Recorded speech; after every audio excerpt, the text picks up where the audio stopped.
Hey there, welcome back. Before we dive in, take a deep breath and let the stress of the day melt away. I'm really glad you're here, and I'd love to get to know you better. So if you had to choose, what would be your favourite food? Let me know in the comments. Now sit back, relax, and enjoy the story. And enjoy. The wind howls across the Norwegian fjords, carrying with it whispers of 1,000-year-old terror. Beneath these ancient skies, where longships once carved through icy waters and Viking warriors sang their death songs, lies one of history's most horrifying mysteries. The camera sweeps over weathered stone carvings, their runic inscriptions barely visible after centuries of harsh Nordic winters. In the dancing shadows of firelight, we glimpse fragments of a ritual so brutal, so unthinkable, that scholars still debate whether it ever truly existed at all. The Blood Eagle.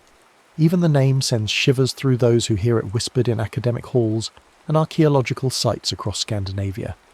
Was it real? Was it myth? Or was it something far more complex, a weapon of psychological warfare wrapped in the poetry of medieval storytelling? The heavy, ominous beating of Norse drums echoes across the landscape as we begin our journey into one of the Viking Age's darkest corners.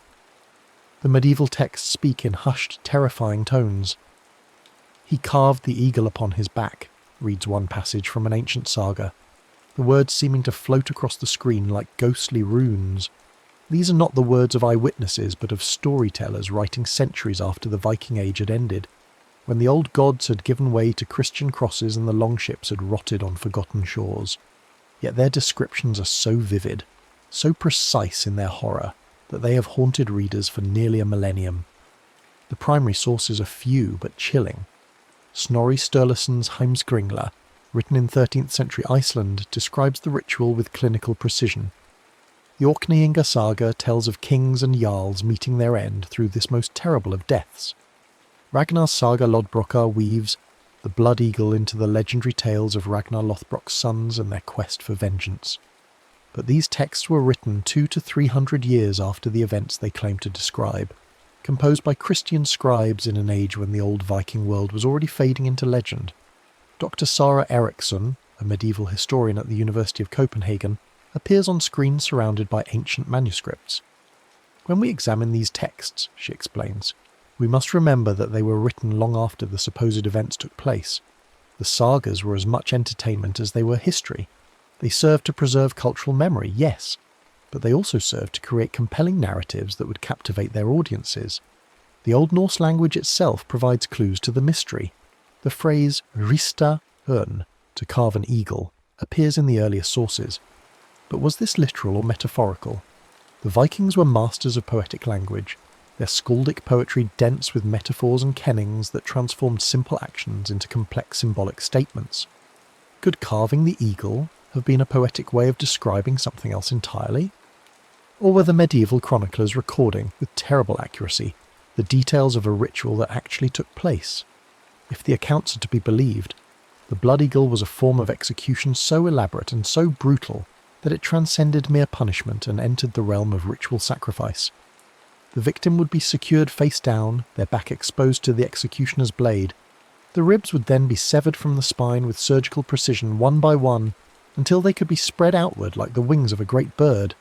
The lungs would be pulled through the opening, arranged to complete the gruesome resemblance to an eagle's spread wings. Finally, salt would be poured into the wound, whether to preserve the victim's agony or to complete some ritual purification. The sources do not agree. Dr. Michael Hansen, a forensic pathologist who has consulted on historical cases, provides a medical perspective that adds chilling reality to these ancient descriptions. From a purely anatomical standpoint, he explains, the procedure described in the sagas would be technically possible, but survival through even the initial stages would be virtually impossible. The trauma to the nervous system, the blood loss, the shock. A person would likely lose consciousness within minutes and die shortly thereafter. If this was ever performed, it would have been more symbolic than a prolonged torture. The clinical nature of Dr. Hansen's analysis makes the ancient accounts seem even more surreal. Computer-generated anatomical models demonstrate the process described in the sagas, the animation clean and educational, yet somehow making the horror more palpable by its very sterility. The precision required, the knowledge of human anatomy it would demand. These details suggest that if the Blood Eagle was real, it was not the work of berserkers in battle fury, but of ritual specialists who understood exactly what they were doing. But to understand the Blood Eagle, we must first understand the world that supposedly created it. The Viking Age was not simply a time of mindless violence and savage raids. It was a complex era of exploration, trade, political manoeuvring, and cultural exchange. Yet it was also undeniably a time when violence served both practical and symbolic purposes. The Vikings had numerous methods of punishment and execution. Outlawry, which effectively sentenced a person to death by exile. Simple beheading, drowning, or enslavement. In this context, why would they develop something as elaborate and time-consuming as the Blood Eagle? Dr. James Thornton, an expert on medieval Scandinavian culture, offers perspective from his office overlooking the ruins of a Viking Age settlement. We must remember that the Vikings were not unique in their capacity for ritualized violence. Across medieval Europe, we see elaborate forms of execution, drawing and quartering in England, flaying in various cultures, crucifixion in the Roman world. What made Viking punishment distinctive was often its symbolic content, its connection to their religious and mythological worldview. The comparison to other brutal punishments of the medieval world is sobering. The Blood Eagle, if it existed, was no more horrific than many accepted practices of its time. What made it unique was not its brutality, but its symbolism. And here we enter the realm of Norse mythology and religious belief that modern minds struggle to comprehend. The eagle held profound significance in Norse culture. It was sacred to Odin, the All-Father, the god of war, wisdom, and death. Eagles perched on the world tree Yggdrasil, serving as messengers between the realms of gods and men. The great eagle Vedrafölnir sat atop the highest branches, while the dragon Nidugga gnawed at the roots below. In this cosmological framework, the eagle represented not just death, but transformation, the soul's journey from the earthly realm to the halls of the gods. Dr. Astrid Nielsen, a specialist in Norse mythology, explains the deeper meanings from her research centre in Reykjavik. In Norse thought, death in battle was the highest honour, guaranteeing a place in Valhalla. The eagle, as Odin's creature, might have been seen as a way of ensuring that the victim's soul reached the god of the slain. But there's another interpretation. The eagle as a symbol of total humiliation, of reducing a person to carrion for Odin's birds. This duality, honour or humiliation, runs through many interpretations of the Blood Eagle. Was it a way of sending an enemy's soul to Valhalla with honour, or was it the ultimate degradation, transforming a human being into food for scavengers? The ambiguity may be intentional, reflecting the complex Norse understanding of death, honour, and divine will. The mythological context also raises questions about the literal truth of the accounts. Norse culture was deeply metaphorical, with reality and myth intertwining in ways that modern minds find difficult to parse. When the sagas describe someone having the eagle carved upon his back, are they recording a historical event, or are they using mythological language to describe a spiritual or political transformation? The historical record provides us with specific names and circumstances, though each account raises more questions than it answers. The most famous alleged victim was Ella of Northumbria, the Anglo-Saxon king who supposedly captured and killed the legendary Viking leader Ragnar Lothbrok. According to the sagas, Ragnar's sons, Ivar the Boneless, Ube, and Hvitserk, invaded England in 865 CE, seeking vengeance for their father's death. When they finally captured King Ella, they subjected him to the Blood Eagle as retribution. The account is dramatic and satisfying in its narrative completeness, but historians note several problems. First, the historical Ragnar Lothbrok is himself a figure who may be more legend than reality, a composite of several different Viking leaders whose exploits became conflated over time. Second, the Anglo-Saxon Chronicle, which records the great heathen army's invasion of England, makes no mention of Ella suffering any particular brutal death. He is simply recorded as having died in battle. The Blood Eagle enters the story only in later Scandinavian sources written long after the events. King Edmund of East Anglia presents another problematic case. Later medieval sources claim that he too suffered the Blood Eagle at the hands of Viking raiders, but contemporary accounts describe his death quite differently.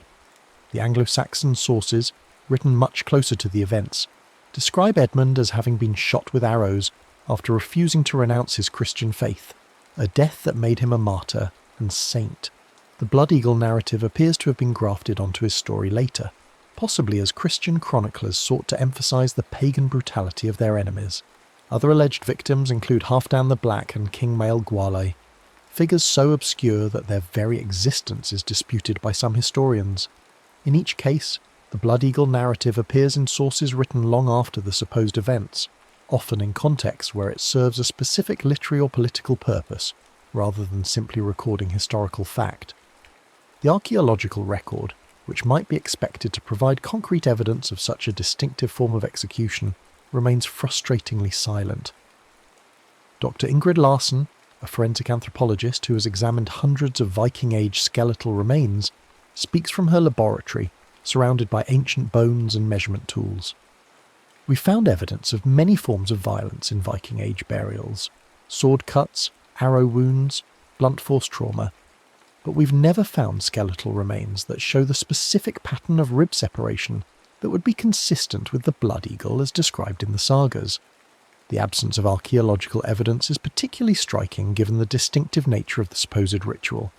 The systematic severing of ribs from the spine would leave clear marks on the bones, marks that should be visible even after 1,000 years.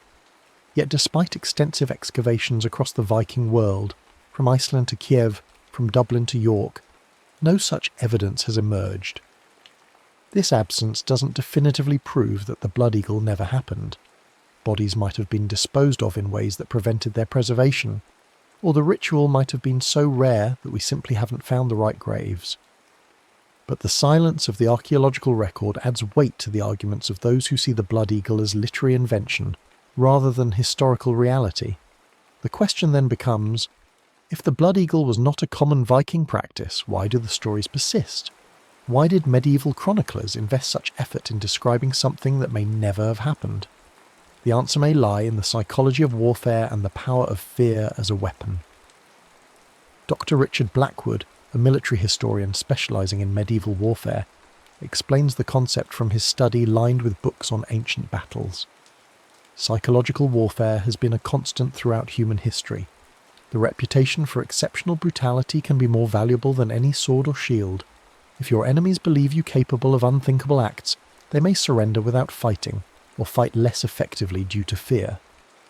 The Vikings understood this principle well.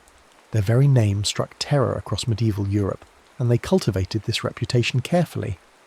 The berserkers, warriors who fought in apparent frenzy, may have been as much performance art as military tactic. The distinctive dragon-headed longships were designed to inspire fear as much as to navigate rivers and seas. In this context, the Blood Eagle begins to make sense not as a regular punishment, but as a weapon of terror, something that might be threatened more often than performed, but whose very possibility would haunt the minds of enemies. The stories may have grown in the telling, embellished with each generation of storytellers until a simple execution became an elaborate ritual, until metaphor became literal description. But even if the Blood Eagle was more threat than reality, the psychological impact was real enough. Medieval chroniclers across Europe wrote of Viking brutality with a mixture of horror and fascination that suggests the reputation had achieved its intended effect. The role of Christian chroniclers in shaping the Blood Eagle narrative cannot be overlooked.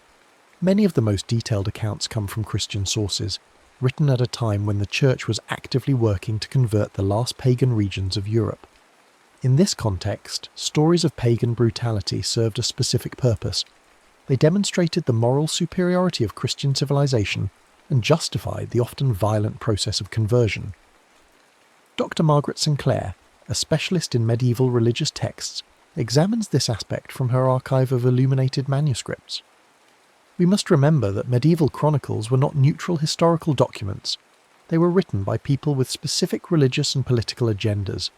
Stories of pagan brutality served to justify Christian conquest, and to emphasize the moral transformation that conversion represented. The linguistic evidence supports this interpretation. Many of the most vivid descriptions of the Blood Eagle come from Latin chronicles written by monks who may never have spoken Old Norse. The possibility of mistranslation, of poetic metaphors being taken literally, of cultural misunderstanding being preserved as historical fact, haunts every analysis of these sources. The phrase "rista urn" itself, to carve an eagle, might have been a kenning, a metaphorical description that meant something quite different from its literal translation. Norse poetry was famous for its complex metaphors, where whale road meant sea and battle sweat meant blood. Could carving the eagle have been a poetic way of describing something else entirely, perhaps simply killing someone in battle, or dedicating their death to Odin? Yet the blood eagle has transcended its historical origins to become a fixture of modern popular culture. From television shows like Vikings to video games like Assassin's Creed, from novels to films like The Northman, the ritual continues to fascinate contemporary audiences. These modern portrayals often take considerable liberties with the historical sources, presenting the blood eagle as a common Viking practice rather than a disputed historical possibility. Dr. Thomas Meyer, a cultural historian who studies the modern reception of Viking culture, observes this phenomenon from his office, decorated with movie posters and academic texts. What's interesting is how the blood eagle has become almost synonymous with Viking brutality in popular culture, despite the fact that its historical reality is highly questionable. It represents something appealing to modern audiences, the idea of ultimate ritualized revenge, of violence elevated to the level of art. These modern interpretations often miss the religious and cultural context that made the blood eagle meaningful to medieval audiences. They present it as simple sadism rather than complex ritual, as random violence rather than symbolic act. Yet they also demonstrate the enduring power of the image, its ability to capture something essential about how we imagine the Viking world. The scholarly debate over the blood eagle's reality continues to evolve. Some historians, like Dr. Erickson, lean towards seeing it as largely mythical, a literary creation that served specific narrative purposes but had little basis in historical reality. Others, like Dr. Thornton, argue for a middle position, that some form of the ritual may have existed, but was extremely rare and became exaggerated in the retelling. A third group of scholars argues that the question of literal reality misses the point entirely. They suggest that the blood eagle should be understood as a mythological construct, a story that revealed important truths about Viking culture and values, even if it never described actual events. In this interpretation, the ritual's symbolic meaning, its connection to Odin, to honour, to the transformation of death, was more important than its literal performance. Professor Gunnar Thorsen, one of Iceland's leading saga scholars, represents this viewpoint from his office overlooking Reykjavik harbour. The sagas were never intended to be historical documents in the modern sense. They were cultural texts, stories that preserved and transmitted the values, beliefs and worldview of medieval Scandinavian society. Whether the blood eagle really happened is less important than what it meant to the people who told and retold these stories. This perspective shifts the focus from forensic investigation to cultural analysis.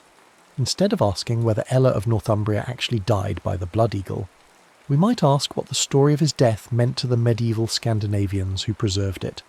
What values did it express? What fears did it address? What aspects of their worldview did it illuminate? The blood eagle in this reading becomes a lens through which we can examine Viking Age concepts of honour, revenge, death, and the divine. It reveals a culture that saw violence as potentially sacred, that understood death as a transformation rather than simply an ending, that believed in the power of ritual to shape reality. Whether or not the ritual ever took place becomes secondary to its role as a cultural symbol, yet the question of historical reality refuses to disappear entirely. Each new archaeological discovery, each fresh analysis of the textual sources, each advance in forensic science holds the potential to shed new light on the mystery. DNA analysis of Viking Age remains, improved dating techniques, more sophisticated understanding of medieval linguistics. All of these might eventually provide the evidence that settles the debate once and for all. Until that day arrives, the blood eagle remains suspended between history and myth, between fact and fiction, between memory and imagination. It embodies something essential about our relationship with the past, our desire to understand not just what happened, but what it meant to the people who lived it. It reminds us that history is not simply a collection of facts, but a complex dialogue between past and present, between evidence and interpretation, between the stories we tell and the truths we seek. The storm clouds gather once more over the Norwegian fjords, and the wind carries with it the same whispers that have echoed across these landscapes for 1,000 years. Whether the blood eagle was carved in flesh or etched only in legend may ultimately matter less than the questions it forces us to confront about violence, meaning, and memory. In the dancing shadows of firelight, in the rustle of ancient parchments, in the careful measurements of forensic scientists, the mystery endures. The modern world looks back at the Vikings with a mixture of fascination and horror, seeing in them both the adventurous spirit that carried them to the shores of America and the brutal pragmatism that made them the terror of medieval Europe. The blood eagle has become a symbol of this duality, the thin line between civilization and savagery, between ritual and atrocity, between the sacred and the profane. Perhaps this is why the story refuses to die, why it continues to capture imaginations across centuries and cultures. In an age of sanitized violence and distant warfare, the blood eagle represents something immediate and visceral, something that forces us to confront the reality of human brutality and the complexity of human meaning-making.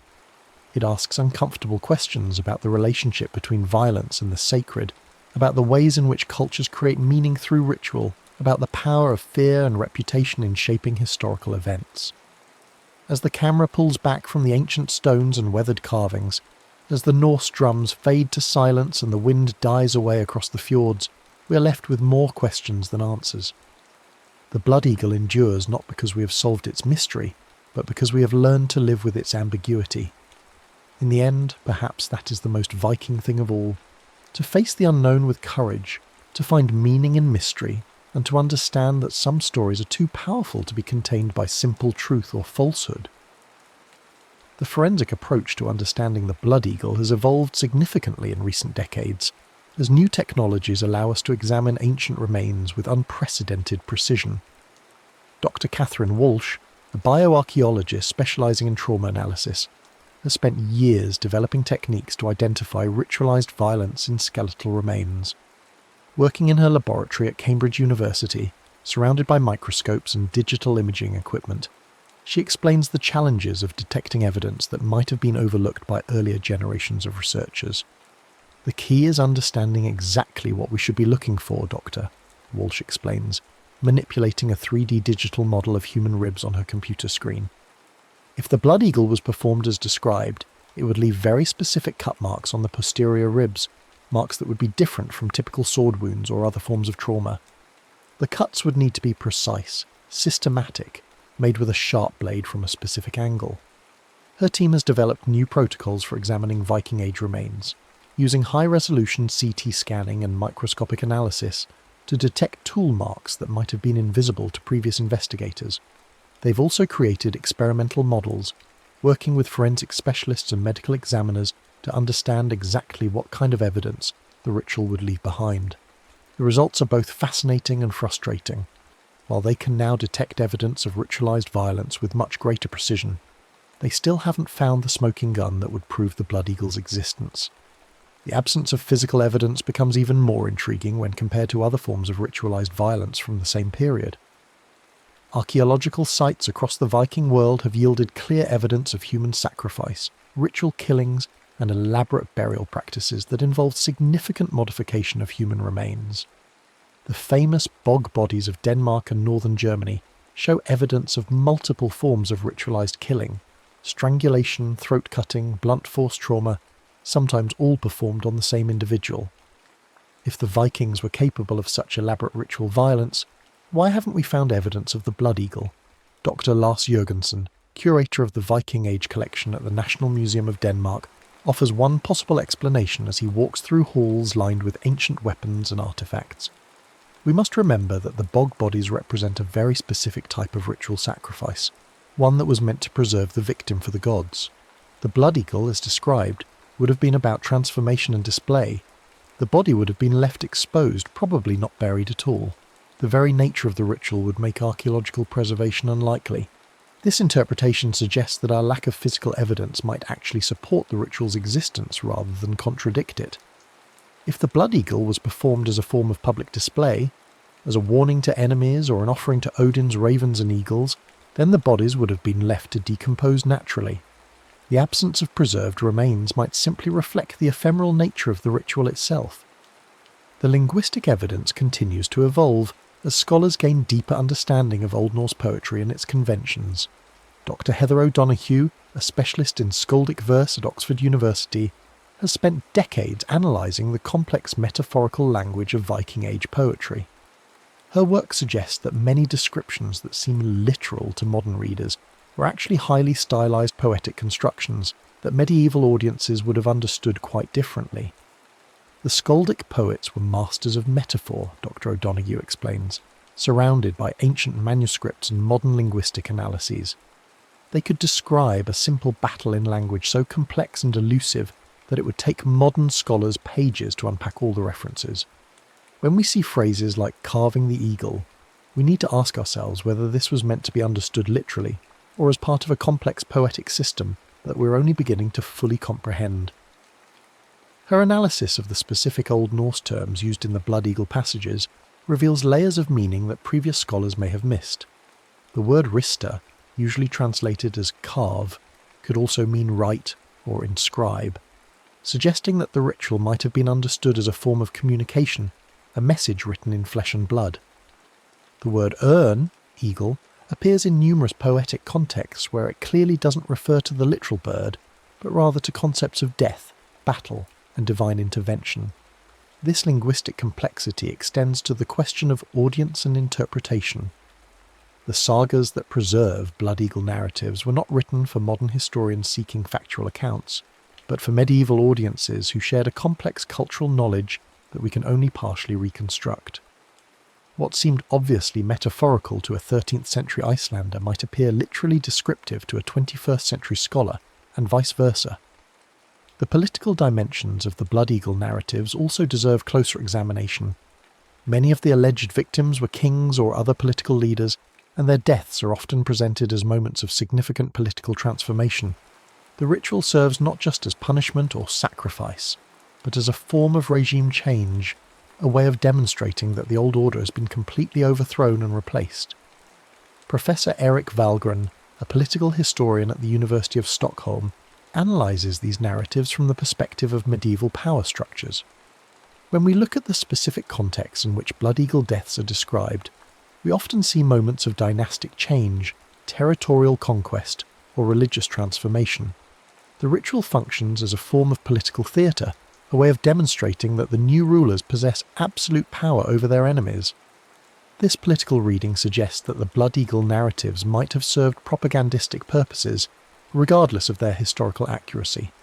By claiming that their ancestors had inflicted such terrible deaths on their enemies, later Scandinavian rulers could establish their own legitimacy and discourage potential challengers. The stories functioned as both historical memory and political warning, preserving the reputation for ruthlessness that had made Viking expansion possible. The religious implications of these political uses are equally complex. If the Blood Eagle was indeed connected to Odin worship, then its performance would have been both a political act and a religious ritual. The victim would have been simultaneously enemy, sacrifice, and offering, a complex identity that reflects the interconnected nature of politics and religion in Viking Age society. Dr. Anders Andrén, a specialist in Scandinavian prehistory and religion, explores these connections from his research centre in Stockholm. We often try to separate politics and religion in our analysis of medieval societies, but this separation wouldn't have made sense to Vikings. A king was both political leader and religious figure. A battle was both military engagement and cosmic drama. The Blood Eagle, if it existed, would have operated on all these levels simultaneously. The question of gender also emerges from a closer reading of the sources. All the definitively identified alleged victims of the Blood Eagle were male, and specifically male rulers or warriors. This pattern suggests that the ritual, real or imagined, was deeply connected to concepts of masculine honour and warrior identity that were central to Viking Age culture. Dr. Judith Jesch, a specialist in Viking Age gender studies at the University of Nottingham, examines this aspect from her office overlooking the campus where she teaches Old Norse literature. The Blood Eagle narratives are very much about male honour, about what it means to be a warrior and a king.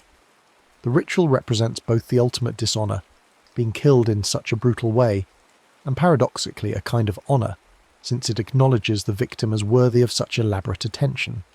This gendered dimension adds another layer to the ritual's symbolic meaning. In a culture where masculine identity was closely tied to success in warfare and the ability to die bravely in battle.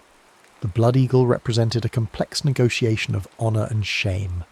The victim was dishonoured by the manner of death, but simultaneously honoured by the elaborate nature of the ritual and its connection to Odin, the god who collected fallen warriors for his hall. The comparative evidence from other cultures provides additional context for understanding the blood eagle's place in the spectrum of human ritual violence. Similar practices of ritualized execution and post-mortem display appear in numerous cultures throughout history, from the crucifixions of ancient Rome to the flaying rituals of Mesoamerican civilizations. Dr. Maria Santos, an anthropologist specializing in ritual violence, analyzes these parallels from her research institute in Mexico City. What we see across cultures is that extreme forms of execution often serve multiple purposes simultaneously, Dr. Santos explains, gesturing toward displays of ancient Aztec and Maya artifacts. They function as punishment, as sacrifice, as political theatre, and as cosmic ritual all at once. The specific form varies, but the underlying psychological and social functions remain remarkably consistent. Her comparative analysis suggests that the blood eagle, regardless of its historical reality, fits within well-established patterns of human ritual behaviour. The combination of extreme violence, religious symbolism, and political messaging that characterises the blood eagle narratives appears in numerous other cultural contexts, lending credibility to the idea that such practices could have existed in Viking Age Scandinavia. The preservation of blood eagle narratives through oral tradition before they were written down adds another dimension to their interpretation. Dr. Tommy Danielsson, a specialist in oral tradition at the University of Uppsala, examines how stories change and develop as they pass from speaker to speaker across generations. Oral tradition is not like a recording device. Dr. Danielsson explains from his study filled with collections of folk tales and narrative analysis. Stories evolve. They adapt to new audiences and new circumstances. Details that seem crucial to modern historians might have been fluid in oral performance, changing to suit the specific context of each telling. This fluidity suggests that the blood eagle narratives we possess in written form might represent just one version of stories that existed in many different forms during the centuries of oral transmission. The ritual might have been described differently by different storytellers, with some emphasizing its religious aspects, others its political dimensions, and still others its sheer brutality. The written versions that survive might reflect the particular interests and concerns of the scribes who recorded them, rather than providing definitive accounts of earlier traditions. The international dimension of blood eagle narratives also deserves attention. While the ritual is primarily associated with Scandinavian sources, references and parallels appear in other medieval European literatures. Anglo-Saxon chronicles mention similar practices, Irish annals describe comparable rituals, and even Byzantine sources include accounts of Viking brutality that echo blood eagle themes. Dr. Claire Downham, a specialist in Viking Age Britain and Ireland at the University of Liverpool, examines these cross-cultural references from her research centre, focused on medieval Celtic-Norse interactions. What's interesting is how similar narratives appear in sources that had no direct contact with Scandinavian saga tradition. This could suggest either that the practices were real and witnessed by multiple cultures, or that certain types of ritual violence represent universal human fears and fascinations that emerge independently in different cultural contexts. These international parallels complicate any simple interpretation of the blood eagle as either purely historical or purely mythical. If similar stories appear in multiple independent traditions, they might reflect real practices that were more widespread than previously thought. Alternatively, they might represent shared cultural patterns in how societies construct narratives about extreme violence and its meanings. The technological possibilities of the Viking Age also factor into assessments of the blood eagle's feasibility. Recent archaeological work has revealed the sophisticated metalworking capabilities of Viking smiths, their detailed knowledge of human anatomy from battlefield experience, and their access to surgical instruments through trade networks that extended from Greenland to Constantinople. Dr. Paul Mortimer, a specialist in Viking Age technology at the University of York, examines these capabilities from his laboratory, where replicas of ancient tools and weapons line the walls. The Vikings were far more technologically sophisticated than popular stereotypes suggest. They had access to extremely sharp, well-made blades. They understood human anatomy from extensive experience with wounds and death. and they had cultural practices that involved detailed modification of human remains. From a purely technological standpoint, the blood eagle would have been within their capabilities. This technological assessment doesn't prove that the ritual actually occurred, but it removes one potential objection to the accounts. If the Vikings had both the tools and the knowledge necessary to perform the blood eagle, then arguments about its feasibility become less relevant to discussions of its historical reality. The eagle, carved in stone or flesh, in memory or imagination, spreads its wings across the centuries, carrying with it the weight of 1,000 years of speculation, fear, and fascination. Whether myth or memory, legend or history, it remains what it has always been, a warning and a wonder, a testament to the human capacity for both creation and destruction, a reminder that the past speaks to us not in the clear voice of fact, but in the complex poetry of story, symbol, and song. As we stand once more among the windswept stones of ancient Scandinavia, as the last light fades over fjords that have witnessed 1,000 years of human drama, we are left not with answers, but with a deeper appreciation for the questions themselves. The blood eagle endures because it embodies something essential about the human condition, our capacity for both transcendent meaning-making and unspeakable violence, our ability to transform brutal reality into powerful symbol, our need to find significance in suffering and order in chaos. The mystery persists, carved not in flesh, but in the collective memory of cultures that have long outlived the age that created it. In libraries and laboratories, in archaeological sites and academic conferences, in movies and novels and video games, the blood eagle continues its strange flight through human consciousness, carrying with it all the unresolved tensions of our relationship with violence, meaning, and the irretrievable past. In the flickering candlelight of monastery scriptoriums, where monks bent over vellum pages recording the deeds of kings and the miracles of saints, countless stories went unwritten.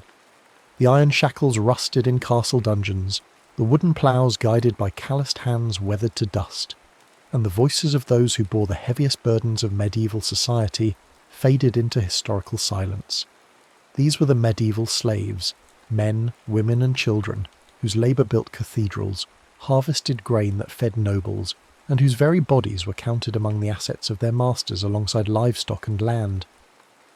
The distinction between slavery and serfdom in medieval times was not merely academic, it was the difference between being property that could be bought, sold, and moved at will, versus being bound to specific land with certain protections under feudal law. While serfs were tied to the soil they worked, slaves were chattel, human possessions who could be transported across kingdoms, gifted to allies, or sold in bustling marketplaces from Novgorod to Cordoba. This forgotten class existed in the shadows of medieval civilization, their experiences rarely deemed worthy of chronicle by the literate elite who controlled the historical narrative. The collapse of the Western Roman Empire in the 5th century marked not the end of slavery, but its transformation. As the centralized Roman system of latifundia, vast slave-worked estates, crumbled under barbarian invasions and economic pressures, slavery evolved into new forms across the emerging medieval kingdoms. The Germanic tribes who carved up Roman territories brought their own traditions of bondage, while the surviving Eastern Roman Empire, later known as Byzantium, maintained and adapted classical slavery alongside new forms of servitude. The sources of medieval slaves were as varied as they were tragic. War captives formed the largest category, swept up in the endless conflicts that plagued early medieval Europe. When Viking longships returned from raids along the coasts of Ireland, England and Francia, their holds were often packed with human cargo destined for the slave markets of Hedeby or Kiev. The Anglo-Saxon Chronicle records how Danish raiders carried off thousands of captives, while Irish annals speak of entire villages emptied by Norse slavers who prowled the western seas. Criminal punishment provided another steady stream of slaves. Medieval legal codes often prescribed enslavement for serious crimes, transforming free men and women into property as punishment for theft, assault or debt default. The laws of Ethelbert, one of the earliest Anglo-Saxon legal codes, specifically outlined circumstances under which free persons could be reduced to slavery, while Frankish capitularies established similar provisions throughout Charlemagne's empire. Debt bondage created perhaps the most heartbreaking cases of enslavement.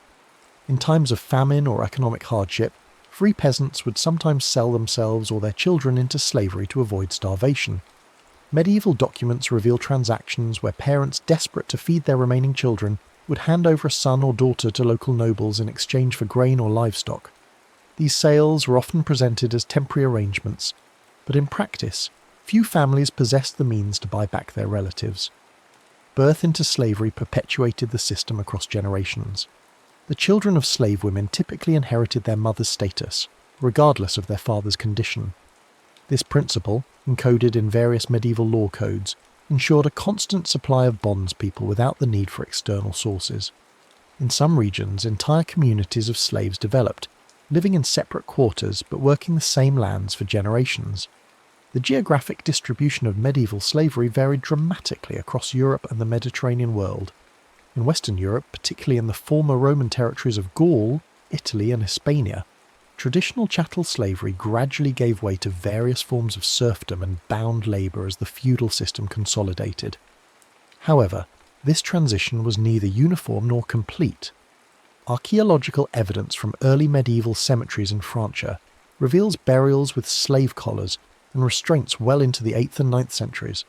Anglo-Saxon England maintained robust slave populations through the Norman conquest of 1066. The Domesday Book, compiled 20 years later, records approximately 10% of the English population as slaves, though regional variations were significant. In some areas of the southwest, slaves comprised nearly a quarter of the recorded population, while in northern regions they were relatively scarce.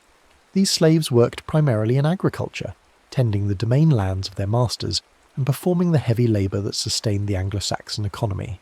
Viking societies built their expansion on slave labour, with thralls forming the bottom tier of Norse social hierarchy.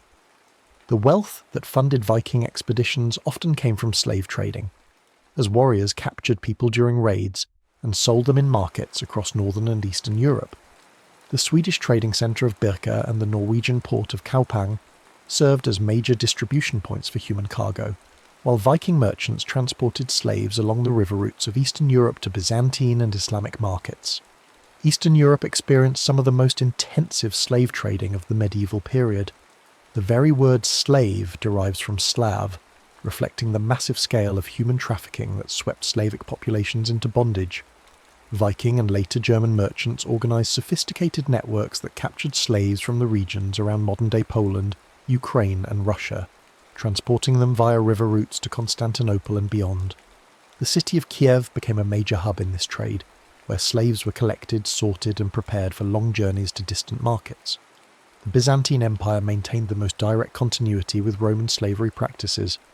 Byzantine legal codes preserved and updated classical Roman law regarding slaves, defining them as property while simultaneously acknowledging their humanity in certain contexts. Slaves in Byzantium worked in households, workshops and state enterprises, with some achieving positions of considerable responsibility within the imperial administration. The empire's extensive trade networks facilitated slave acquisition from surrounding regions, while diplomatic gifts between rulers often included human beings as prestigious presents. Islamic caliphates developed sophisticated systems of slavery that integrated religious law with practical administration. Islamic jurisprudence, or fiqh, established detailed regulations governing slave ownership, treatment and manumission, based on Quranic principles and the example of the Prophet Muhammad. These laws created categories unknown in Christian Europe, such as mudaba, slaves promised freedom upon their master's death, and mukatab, slaves working to purchase their freedom through contractual arrangements. The legal definitions governing slavery varied significantly across medieval regions and periods. In Western European kingdoms, the distinction between slaves and serfs became increasingly important as feudalism developed. Slaves were considered res, or things, that could be bought, sold and bequeathed like any other property. They possessed no legal rights, could not own property, and had no standing in courts of law. Their marriages required their master's permission and could be dissolved at will, while their children automatically became their master's property. Serfs, by contrast, were bound to specific lands and owed labour services to their lords, but they possessed certain customary rights that limited their exploitation. They could not be sold separately from the land they worked, had recognised rights to their small holdings, and enjoyed protection under manorial customs that governed their daily lives. While the distinction might seem academic to modern observers, it represented a significant difference in lived experience for those subject to these systems. Viking thralls occupied the bottom rung of Norse society, below free peasants, bondi, and wealthy landowners, jarls. Thrall status was inherited and seemingly permanent, with few recorded instances of manumission in Viking sources. These slaves performed the most dangerous and degrading work, from mining and metalworking to agricultural drudgery, while female thralls often served as concubines and domestic servants. The poetic Edda's Rígstula provides insight into Norse attitudes toward thralls, describing them as dark, ugly, and naturally suited for servile labour. Islamic slavery encompassed multiple categories with different rights and expectations. Domestic slaves, khadim, served in households, often achieving close relationships with their masters' families. Some rose to positions of authority within large households, managing other servants and overseeing complex domestic operations. Military slaves, known as mamluks in Arabic, formed elite units that eventually seized political power in several Islamic states. Concubine slaves, jawari, occupied a special status, particularly if they bore children to their masters, as Islamic law granted them protection and eventual freedom upon their master's death. Byzantine slavery maintained Roman legal categories while adapting to Christian influences. The Ekloga, an 8th century legal compilation, defined slaves as human beings who were nonetheless property, capable of being bought, sold, and inherited. However, Byzantine law also recognized slaves' spiritual equality before God, leading to regulations protecting them from excessive abuse and encouraging their eventual manumission as an act of Christian charity. The daily experiences of medieval slaves varied enormously depending on their location, their master's circumstances, and the type of work they performed. Agricultural slaves, who formed the majority in most regions, faced lives of grinding physical labour from dawn until dusk. They planted and harvested crops, tended livestock, maintained tools and buildings, and performed countless other tasks essential to medieval agricultural life. Archaeological evidence from slave quarters reveals cramped, poorly built structures that offered minimal protection from weather and disease. In rural settings, slaves typically lived in simple huts constructed of wood, wattle, and daub, or stone, depending on local building materials. These structures were usually smaller and less substantial than free peasants' homes, often lacking the storage spaces and workshop areas that indicated economic independence. Excavations at medieval sites across Europe have revealed slave quarters with packed earth floors, central hearths for cooking and warmth, and few personal possessions beyond basic tools and cooking implements. The workday for agricultural slaves began before sunrise and continued until darkness made outdoor labour impossible. They would tend livestock, bringing cattle, sheep and pigs to pasture, while ensuring none strayed or fell prey to wolves and other predators. During planting and harvest seasons, they worked alongside other labourers in the fields, but their status meant they received smaller food rations and had no claim to any portion of the harvest beyond what their masters provided for subsistence. Urban slaves faced different but equally challenging conditions. Those working in craftsmen's workshops might learn valuable skills in metalworking, textile production, or construction, but they remained property despite their expertise. Some masters allowed skilled slaves to work independently, keeping a portion of their earnings while paying the remainder to their owners. This arrangement, similar to the Islamic mukatab system, sometimes enabled slaves to accumulate enough money to purchase their freedom, though such cases were relatively rare. Domestic slaves in noble and wealthy merchant households often enjoyed better living conditions but faced different forms of exploitation. Female slaves were particularly vulnerable to sexual abuse, with little legal recourse against their masters. The children born from these relationships occupied ambiguous positions. They were legally slaves, but often received better treatment due to their blood relationship to the master's family. Some eventually gained freedom and integration into their father's household, while others remained enslaved despite their partial free ancestry. Household slaves performed countless tasks that made medieval domestic life possible. They prepared meals, maintained fires, cleaned rooms, and cared for their master's clothing and personal possessions. In wealthy households, specialized slaves might serve as personal attendants, managing their master's wardrobes, arranging their hair, and attending to their hygiene. Others worked as grooms, maintaining horses and equipment essential for their master's status and mobility. The treatment slaves received from their masters encompassed the full spectrum of human behaviour, from genuine care and affection to horrific cruelty and abuse. Some masters viewed their slaves as valuable investments requiring proper maintenance, providing adequate food, clothing and shelter to preserve their working capacity. Others saw slaves as easily replaceable resources to be exploited without regard for their well-being or longevity. Religious authorities and legal codes attempted to establish minimum standards for slave treatment, though enforcement was often sporadic and dependent on local circumstances. Christian teachings emphasized the spiritual equality of all souls, while simultaneously accepting slavery as part of the natural order established by God. This theological tension led to regulations protecting slaves from the most extreme abuse, while maintaining the fundamental relationship of ownership and submission. The experiences of female slaves were shaped by additional layers of vulnerability and exploitation beyond those faced by their male counterparts. Women slaves were valued not only for their labour, but also for their reproductive capacity and sexual availability to their masters. The children they bore often became the property of their masters, creating emotional bonds that could be severed at will through sale or gift. Some female slaves developed close relationships with their masters' wives, serving as personal attendants and confidants, while others remained isolated and powerless within household hierarchies. Medieval slave trading networks were sophisticated commercial systems that connected regions across Europe, North Africa, and the Middle East. The profits from human trafficking funded military expeditions, urban development, and the luxury consumption of medieval elites. Viking traders established routes that carried Slavic captives from Eastern Europe through the river systems of Russia to Byzantine and Islamic markets, while Mediterranean networks distributed slaves captured in raids and wars across North Africa and the Middle East. Venice emerged as one of the most important slave trading centres in medieval Europe, its merchants developing extensive networks that connected northern European suppliers with Mediterranean and Islamic buyers. Venetian documents reveal the scale and sophistication of this trade, with ships regularly carrying human cargo alongside spices, silks, and other luxury goods. The wealth generated by slave trading helped finance Venice's expansion as a maritime power and its spectacular architectural achievements.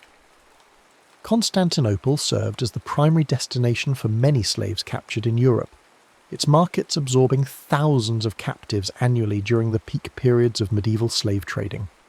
The city's position at the intersection of European, Asian and African trade routes made it an ideal distribution centre for human cargo. Slaves sold in Constantinople might end up serving in households across the Byzantine Empire, the Islamic world, or even distant regions of Asia through the extensive trading networks that connected the medieval world. Córdoba, the capital of Islamic Spain, developed into another major slave trading hub, receiving captives from Christian kingdoms to the north and distributing them throughout the Islamic world. The city's prosperity during the 10th and 11th centuries was built partly on this human traffic, which provided labour for agriculture, domestic service, and specialised crafts. The integration of slaves into Islamic Spanish society created complex social hierarchies that influenced the region's cultural development for centuries. Religious institutions played contradictory roles in medieval slavery, simultaneously opposing and perpetuating the system, depending on circumstances and theological interpretations. Christian monasteries often owned slaves while preaching spiritual equality, creating theological tensions that influenced medieval thought for centuries. Some religious leaders condemned slavery as contrary to Christian principles, while others defended it as part of the natural order established by divine providence.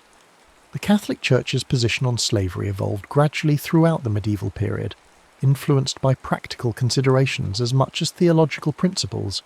Early Christian communities included both slaves and free members, with church leaders like St. Paul advising slaves to obey their masters, while encouraging masters to treat slaves humanely.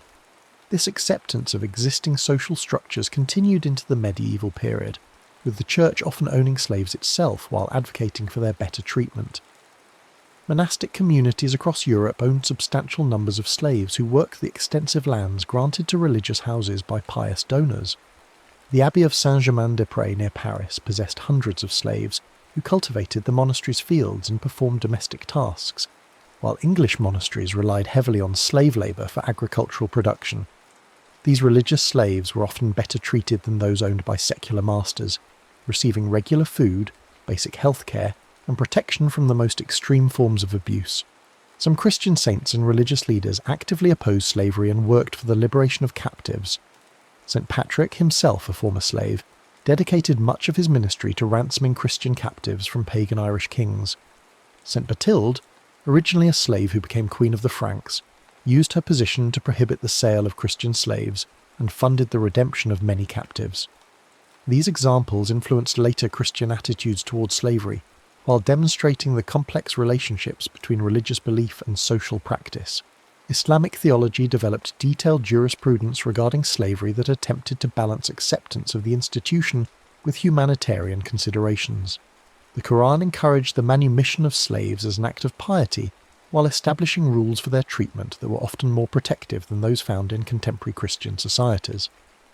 Islamic law required masters to provide adequate food, clothing, and shelter for their slaves, prohibited excessive punishment, and established mechanisms for slaves to purchase their freedom. The concept of religious merit through slave manumission became deeply embedded in Islamic culture, with wealthy Muslims often freeing slaves as preparation for pilgrimage or in their wills as acts of charity. This practice created a continuous cycle of liberation that distinguished Islamic slavery from other medieval systems, though it also perpetuated demand for new slaves to replace those who gained freedom. Despite the systematic oppression inherent in slavery, medieval sources reveal various paths through which enslaved individuals could achieve freedom. Manumission, the formal granting of freedom by masters, was the most common route to liberation, motivated by religious conviction, personal affection, practical considerations, or legal requirement. Masters might free slaves as rewards for faithful service, expressions of Christian charity, or fulfillment of Islamic religious obligations. Self-purchase represented another pathway to freedom, though it required slaves to accumulate money through independent work or the generosity of others. Some masters allowed skilled slaves to work for wages in their spare time, keeping a portion of their earnings while paying the remainder to their owners. Over time, industrious slaves might save enough to buy their freedom, though the required sums were often substantial and the process could take decades. The wills of medieval masters frequently included provisions for slave manumissions, reflecting beliefs about the spiritual benefits of liberation. Some testators freed all their slaves upon death, while others selected specific individuals for liberation based on long service or personal affection. These posthumous manumissions created complicated situations for heirs who might inherit valuable property in the form of slaves while being legally obligated to release them. Royal pardons and legal interventions occasionally freed slaves, particularly in cases involving criminal convictions or disputed ownership. Medieval kings sometimes granted freedom to slaves as acts of mercy or political calculation, while legal disputes between masters might result in slave liberation if ownership could not be clearly established. These cases were relatively rare but demonstrate that medieval legal systems recognized slaves' potential claims to freedom under certain circumstances. The status of freed slaves, known as freedmen or freedwomen, varied considerably across medieval societies, but generally remained inferior to that of freeborn individuals. Former slaves often retained obligations to their former masters, providing labour services or portions of their income in perpetuity. Their children might inherit these obligations, creating hereditary relationships that resembled slavery in many practical aspects, while technically constituting freedom. Some exceptional individuals managed to rise from slavery to positions of considerable authority and influence.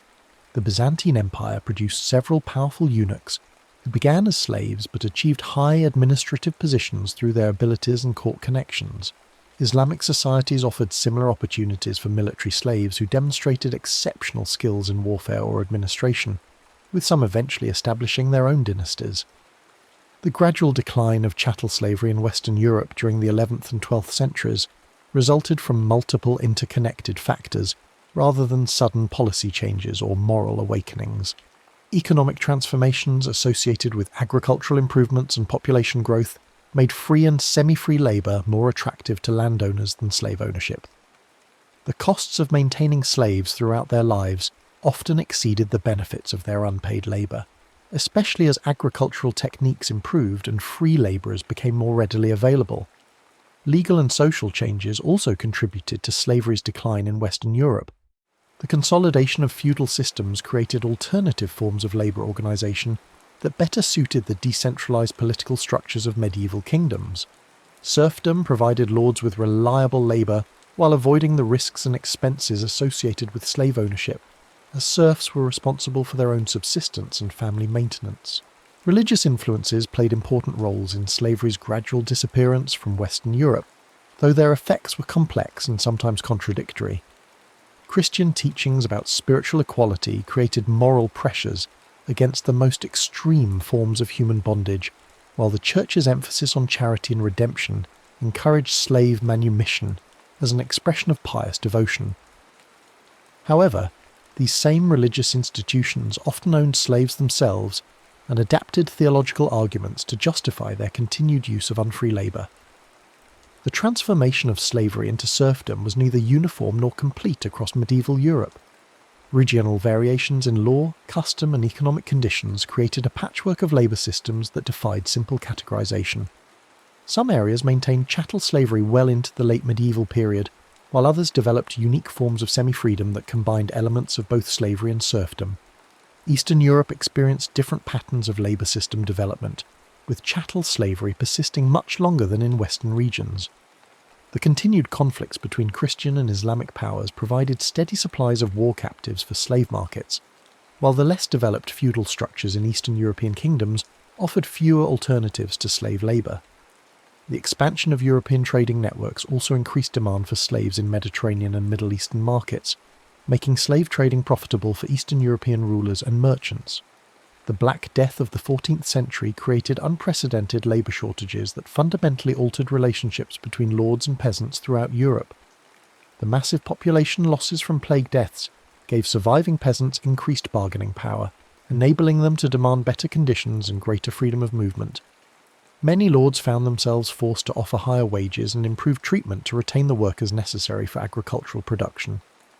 This demographic catastrophe accelerated the decline of unfree labour systems across Europe, as lords competed for scarce workers regardless of their legal status.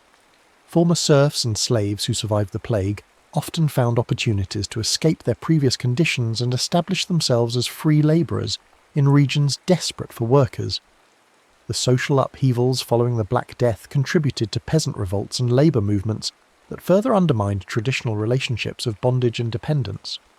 The historical silence surrounding medieval slavery reflects the limited literacy of enslaved populations and the bias of medieval chroniclers toward the concerns of political and religious elites. Most medieval texts were produced by clerics, nobles, or educated merchants who rarely had direct experience with slave conditions or much interest in recording their perspectives. The voices of enslaved individuals were filtered through the observations and prejudices of their social superiors, creating a distorted historical record that emphasised the viewpoints of masters rather than slaves. Archaeological evidence has begun to supplement the limited written sources about medieval slavery, revealing details about living conditions, work environments, and cultural practices that were rarely described in contemporary texts. Excavations at medieval sites have uncovered slave quarters, restraints, and burial practices that provide insights into the daily realities of enslaved life. These material remains often tell different stories than the official chronicles, revealing the harsh conditions and cultural resilience of enslaved communities. The recovery of medieval slave experiences has important implications for understanding the development of later slave systems, particularly the Atlantic slave trade that transported millions of Africans to the Americas between the 16th and 19th centuries. While the scale and racial basis of American slavery differed significantly from medieval European practices, there were important continuities in legal frameworks, economic justifications, and social attitudes that connected these systems across time. Modern historians have worked to reconstruct the experiences of medieval slaves through careful analysis of legal documents, economic records, and archaeological evidence. This scholarship has revealed the diversity of medieval slavery systems and the agency that enslaved individuals exercised within the constraints of their bondage. Rather than passive victims, slaves appear in these reconstructed histories as complex individuals who developed strategies for survival, resistance, and occasional liberation. The legacy of medieval slavery influenced European attitudes toward unfree labour and racial difference that would shape later historical developments. The association of slavery with particular ethnic groups, such as slaves in medieval Europe, established precedents for the racialization of bondage that would become central to Atlantic world slavery. The legal and theological frameworks developed to justify medieval slavery provided intellectual foundations for later systems of racial oppression and economic exploitation. Understanding medieval slavery also illuminates the gradual development of concepts of individual rights and human dignity that would eventually challenge all forms of bondage. The tensions between Christian teachings about spiritual equality and the practical acceptance of slavery created philosophical problems that medieval thinkers struggled to resolve. These intellectual conflicts contributed to the eventual emergence of more comprehensive critiques of slavery and other forms of human exploitation. The forgotten class of medieval slaves reminds us that the grand narratives of medieval history, the rise and fall of kingdoms, the building of cathedrals, the adventures of knights and pilgrims, depended upon the unpaid labour of countless individuals whose names were never recorded in chronicles or remembered in songs. Their experiences of suffering and endurance, resistance and adaptation form an essential part of the human story that connects medieval Europe to broader patterns of exploitation and struggle that continue to shape our world today. In the shadows cast by castle walls and cathedral spires, in the fields that fed medieval cities and the workshops that produced their goods, the enslaved millions of medieval Europe lived lives of quiet dignity amid systematic oppression.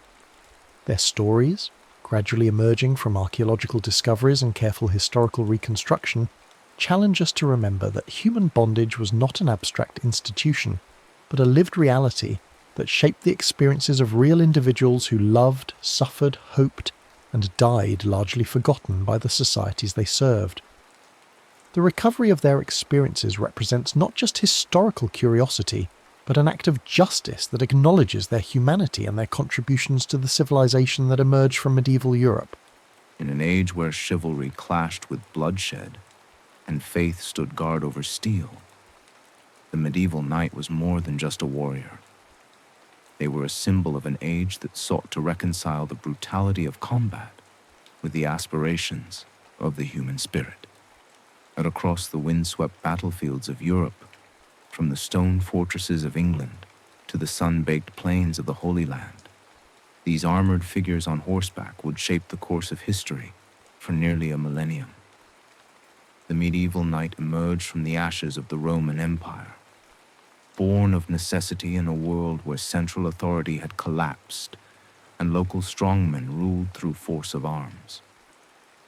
Yet they became something far more complex than mere soldiers.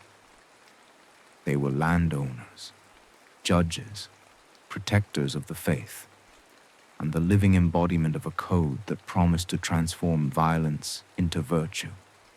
To understand the medieval knight, one must first grasp the intricate web of relationships that defined medieval society. The feudal system, which reached its zenith between the 10th and 13th centuries, was built upon a pyramid of personal bonds and mutual obligations. At its apex sat the king, who granted vast estates to his most trusted nobles in exchange for military service and loyalty. These great lords in turn parceled out portions of their holdings to lesser nobles, creating a chain of vassalage that extended down through society. The knight occupied a crucial position within this hierarchy. Unlike the great barons who commanded armies and held entire provinces, or the humble serfs who worked the land, knights were the mobile backbone of medieval military power. They were vassals who had sworn sacred oaths of loyalty to their liege lords, promising to serve 40 days each year in armed service. In return, they received either land grants known as fiefs or monetary compensation that allowed them to maintain their expensive equipment and war horses. This system had its roots in the military innovations of the 8th and 9th centuries. The Carolingian dynasty, which ruled much of Western Europe under Charlemagne and his successors, had developed new tactics centered around heavily armored cavalry. The Franks, building upon earlier Germanic traditions, discovered that mounted warriors could dominate the battlefield if properly equipped and trained. The The stirrup, introduced from the East, allowed riders to fight effectively from horseback, without being unseated by the impact of their own blows. As Viking raids and Magyar invasions terrorized Europe in the 9th and 10th centuries, local leaders increasingly relied on these mounted warriors for protection. The traditional Germanic custom of military service by all free men proved inadequate against fast-moving raiders who could strike and vanish before foot soldiers could respond. Only knights with their superior mobility and individual combat skills could provide effective defense against such threats. The path to knighthood was long and arduous, typically beginning in earliest childhood. Most knights were born into the nobility, inheriting not only the financial means to afford the expensive equipment and training required, but also the social connections necessary to secure a place in a noble household. However, the ranks of knighthood were not entirely closed to those of humble birth. Exceptional individuals could rise through acts of valor, service to the church, or by demonstrating unusual martial prowess. The formal education of a future knight began around age 7, when boys were sent away from their family homes to serve as pages in the household of a lord or established knight. This practice, known as fosterage, served multiple purposes. It created bonds between noble families, provided young boys with training they might not receive at home, and exposed them to the wider world of aristocratic culture. As pages, these young boys learned the fundamental skills expected of a gentleman. They were taught proper manners and etiquette, the basics of reading and writing in Latin, and the Christian faith that would guide their future conduct. They learned to ride horses, first on gentle mounts, and gradually progressing to more spirited animals. They observed the knights of the household, studying their behavior, their treatment of subordinates, and their interactions with other nobles. The religious component of their education was particularly important. Pages attended daily mass, learned to recite prayers, and studied the lives of saints who had combined martial prowess with Christian virtue. They heard stories of Roland defending Charlemagne's rear guard against the Saracens, of Saint George slaying the dragon, and of other heroes who had used their strength in service of God and righteousness. Around age 14, successful pages advanced to become squires, entering into a more intensive phase of training. Each squire was typically assigned to a specific knight, becoming his personal servant and student. This relationship was deeply personal and often lasted for life, even after the squire achieved knighthood himself. The bond between knight and squire was considered sacred, comparable to that between father and son. The squire's duties were both practical and educational. He was responsible for maintaining his knight's equipment, a task that required considerable skill and attention to detail.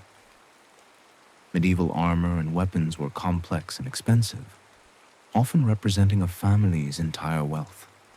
The squire learned to clean and oil chainmail to prevent rust, to adjust the fit of armor plates, and to keep sword edges sharp and true.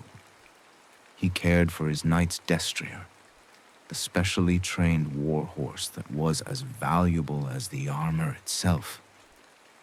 More importantly, the squire received intensive military training. He practiced daily with sword and lance, first against wooden targets and eventually against other squires under careful supervision. He learned the intricacies of mounted combat, discovering how to control his horse with his legs while wielding weapons with his hands.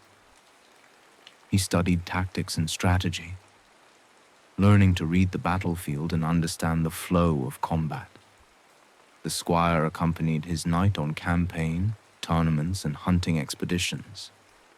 In battle, he might carry additional weapons, tend to his knight's horse, or even fight alongside him if the situation demanded. These experiences provided practical education that no amount of training in the practice yard could match. The squire learned to manage fear, to maintain discipline under pressure, and to make split-second decisions that could mean the difference between life and death. The transition from squire to knight was marked by an elaborate ceremony that had evolved from simple military necessity into a profound religious and social ritual. The knighting ceremony, or dubbing, typically took place when the candidate reached his 21st year, though exceptional circumstances might accelerate or delay the process. The ceremony began with a period of spiritual preparation. The candidate underwent fasting and prayer, often spending an entire night in vigil before the altar of a church or chapel. This vigil was not merely symbolic, but served to focus the young man's mind on the sacred nature of the commitment he was about to make. He confessed his sins to a priest, received communion, and meditated on the responsibilities he would soon assume. The actual dubbing ceremony was a carefully choreographed event that emphasized both the martial and spiritual dimensions of knighthood. The candidate's sword was blessed by a priest, transforming it from a mere weapon into a sacred instrument of justice. The young man knelt before his lord or sponsor, who delivered the ceremonial blow, originally a hard slap, but later refined to a gentle tap with the flat of a sword blade, that formally elevated him to knightly status. The religious undertones of the ceremony reflected the church's attempt to channel the warrior ethos of the nobility toward Christian ends. By the 11th century, ecclesiastical authorities had recognized that they could not eliminate warfare from medieval society, but they could attempt to regulate and sanctify it. The concept of the Miles Christi, or Soldier of Christ, became central to knightly identity. The newly dubbed knight swore solemn oaths that would govern his conduct for the rest of his life. He promised to defend the church and protect the weak, to be generous to those in need, and to maintain his honor even unto death. These vows were not mere words, but sacred commitments that bound him before God and his peers. The daily life of a medieval knight was far more complex and varied than popular imagination often suggests. While warfare was indeed central to their identity and purpose, knights spent relatively little time in actual combat. Most of their lives were devoted to the mundane but essential tasks of military preparation, estate management, and social obligations. The knight's primary military duty was to maintain himself in a state of constant readiness for war. This required daily training and practice, not only to maintain physical fitness, but to keep complex combat skills sharp. A knight might spend hours each day practicing with various weapons, working on his horsemanship, or drilling with other members of his lord's household. The skills required for effective mounted combat were so specialized and demanding that they could only be maintained through constant repetition. Hunting played a crucial role in this training regimen. Medieval hunts were not merely recreational activities, but serious military exercises that honed the skills needed for warfare. Hunting wild boar required courage and quick reflexes, as the cornered animal could easily kill a horse or rider. Pursuing stags through dense forest developed the horsemanship and navigation skills, essential for reconnaissance and pursuit in wartime. Hawking taught patience and the ability to work with trained animals, skills that translated directly to the management of war horses. For knights who had been granted fiefs, estate management was a constant responsibility. These men were not only warriors, but also landowners who controlled the lives and livelihoods of dozens or even hundreds of peasant families. They collected rents and taxes, administered justice in local courts, and oversaw agricultural production. The revenues from their estates funded their military obligations, paying for equipment, horses, and the wages of men-at-arms who fought under their command. The knight's role as a local judge was particularly significant.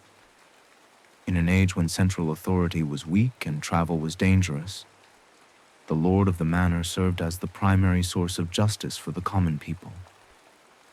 Knights heard disputes over land boundaries, marriage contracts, and criminal accusations.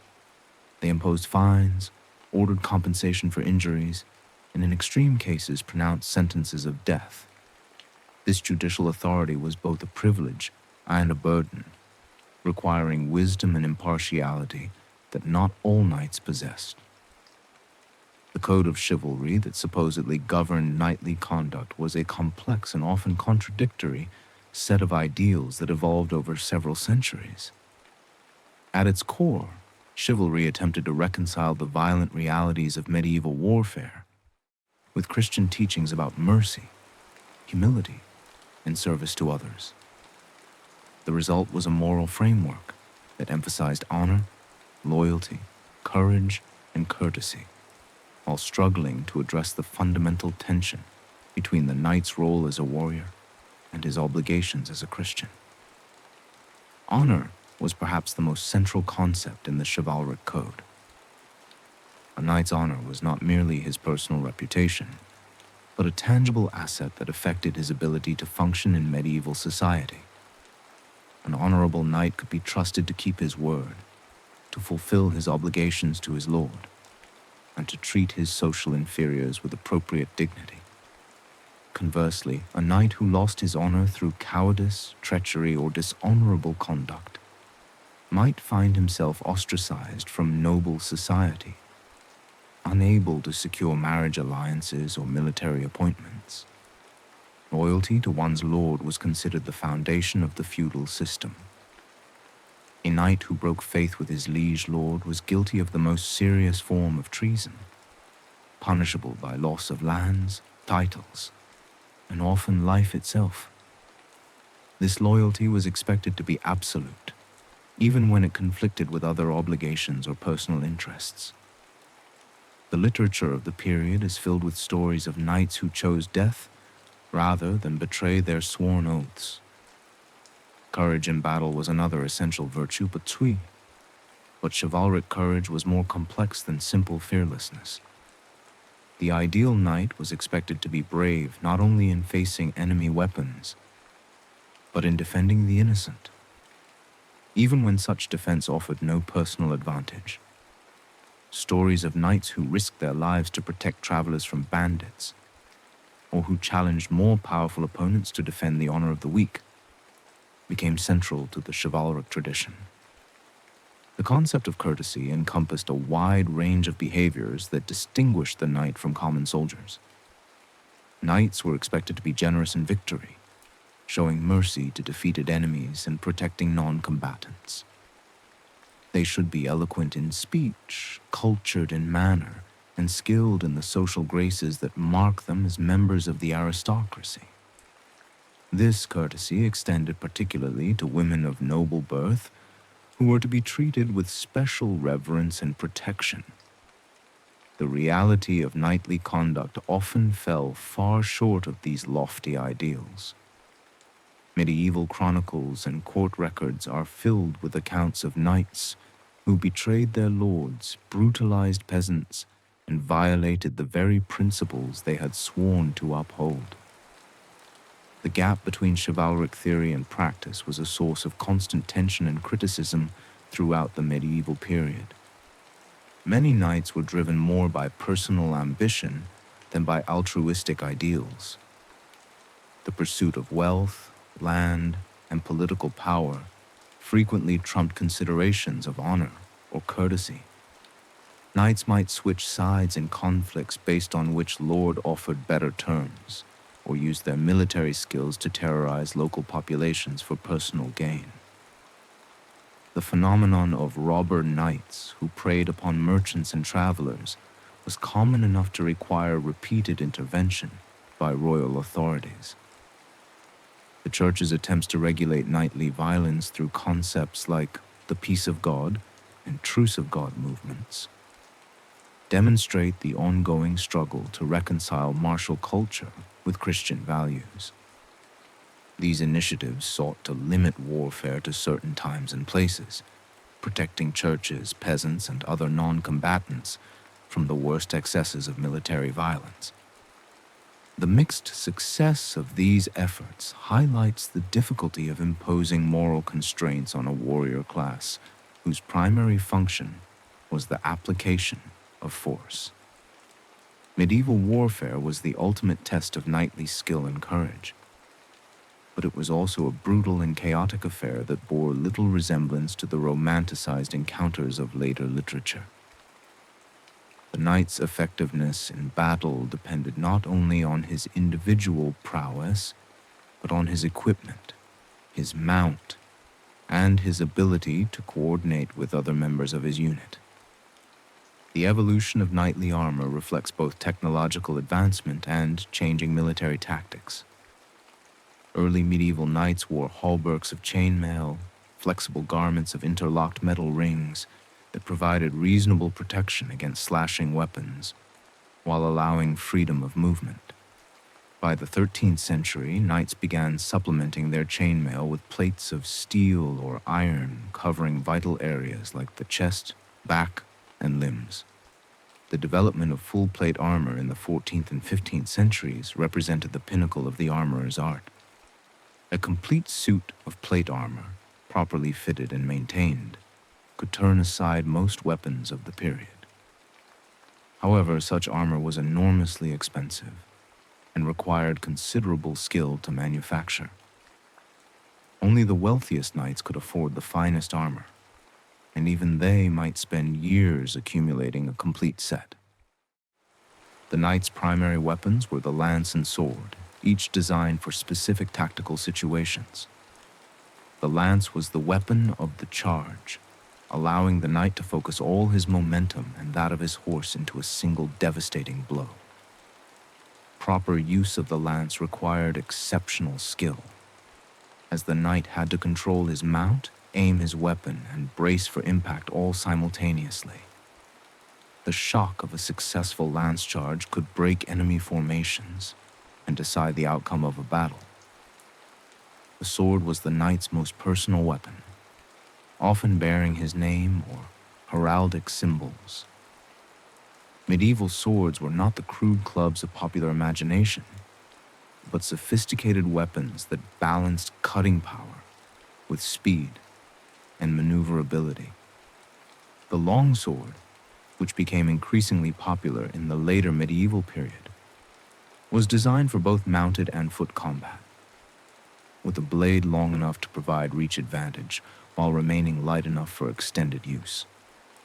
Other weapons in the knight's arsenal included maces and warhammers, designed to crush armor rather than cut through it, and crossbows, which could penetrate even heavy armor at close range. The choice of weapons often depended on the specific tactical situation and the knight's personal preferences and training. Siege warfare presented unique challenges for medieval knights. Unlike the open field battles that showcased their mounted combat skills, sieges required patience, engineering knowledge, and the ability to coordinate with infantry and specialists.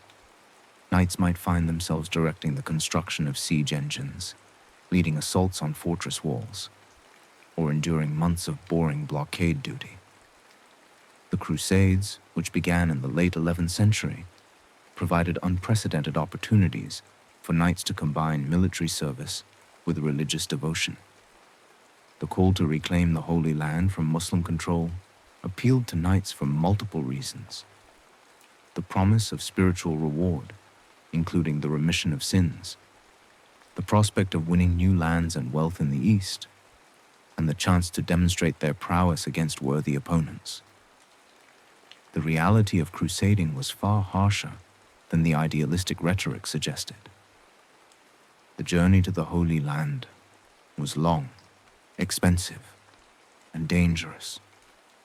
Many knights mortgaged or sold their estates to finance their participation, gambling their family's future on the uncertain prospects of victory. The climate, diseases, and unfamiliar terrain of the Middle East proved as deadly as enemy weapons. Countless crusaders died of dysentery, malaria, and other ailments before ever seeing combat. The cultural encounters between Western knights and their Muslim opponents were complex and often contradictory. While crusading propaganda portrayed the conflict in terms of absolute good versus evil, many knights developed respect for their enemies' military skills and cultural achievements. The Muslim world's advanced knowledge of medicine, mathematics, and philosophy impressed some Western observers, leading to cultural exchange despite the religious animosity. The military orders that emerged during the Crusades represented a unique fusion of knightly and monastic ideals. Organizations like the Knights Templar and the Knights Hospitaller combined martial prowess with religious vows, creating warrior monks dedicated to the defense of Christian pilgrims and territories. These orders accumulated vast wealth and political influence, but their success also highlighted the tensions between spiritual and temporal power. Tournaments emerged as both training exercises and social events that allowed knights to demonstrate their skills in a more controlled environment than actual warfare. These elaborate competitions began as simple mock battles, but evolved into sophisticated displays of martial prowess, courtly culture, and social status. The tournament provided a venue for knights to earn fame and fortune without the risks and uncertainties of actual warfare. Successful tournament competitors could win valuable prizes, including horses, armor, and monetary rewards. More importantly, they could build reputations that led to more lucrative military appointments or advantageous marriage alliances. Jousting, the most famous tournament event, was a highly ritualized form of single combat that emphasized individual skill over group tactics. Two knights would charge at each other across a barrier, each attempting to strike his opponent with a lance while remaining mounted himself. The sport required exceptional horsemanship, precise timing, and considerable courage, as even blunted weapons could cause serious injury or death. The pageantry surrounding tournaments reflected the increasing sophistication of courtly culture. Knights adopted elaborate heraldic symbols that identified them on the battlefield and in social settings. They commissioned poets and minstrels to celebrate their achievements, creating a literature of chivalric romance that elevated their deeds to epic proportions. The concept of courtly love, which became central to chivalric culture, represented another attempt to refine and ennoble the warrior ethos.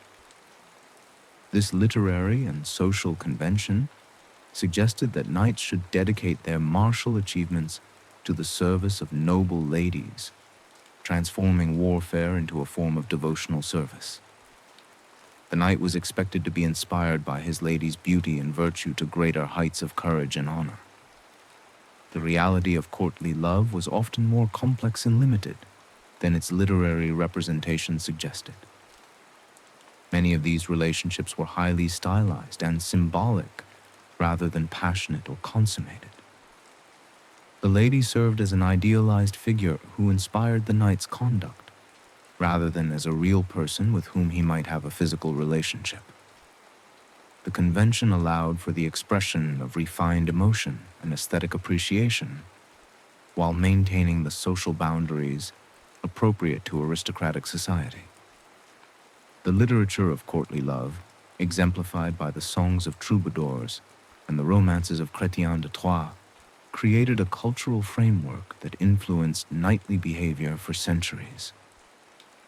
Knights were expected to be not only warriors, but also poets, musicians, and sophisticated conversationalists capable of moving gracefully through the complex social rituals of court life. The decline of knighthood was a gradual process that reflected broader changes in military technology, political organization, and social structure. The rise of professional infantry, the development of gunpowder weapons, and the emergence of centralized monarchies combined to reduce the military effectiveness and political independence of the traditional knight. The Swiss pikemen and English longbowmen of the 14th and 15th centuries demonstrated that well-trained and disciplined infantry could defeat even the finest heavy cavalry. The battles of Crécy, Poitiers, and Agincourt showed that knights were vulnerable to new tactical formations and missile weapons. The old certainties of knightly supremacy on the battlefield were shattered by the arrows at Agincourt and the pikes at Nancy. The introduction of gunpowder weapons accelerated this transformation. Early firearms were unreliable and slow to reload, but they could penetrate the finest armor and required relatively little training to use effectively. A peasant with a musket could kill a knight whose training had taken decades and whose equipment represented generations of accumulated wealth. Political centralization under strong monarchies reduced the independence that had made knights powerful. Kings like Louis XI of France and Henry VII of England systematically undermined the feudal system that had given knights their political and economic foundation.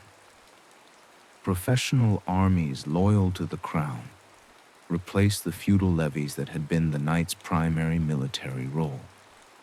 Many knights adapted to these changes by transforming themselves into courtiers, professional soldiers, or administrators. The skills that had made them effective warriors, leadership, discipline, and strategic thinking, proved valuable in these new roles. Some founded military academies or mercenary companies that provided professional training for the new style of warfare.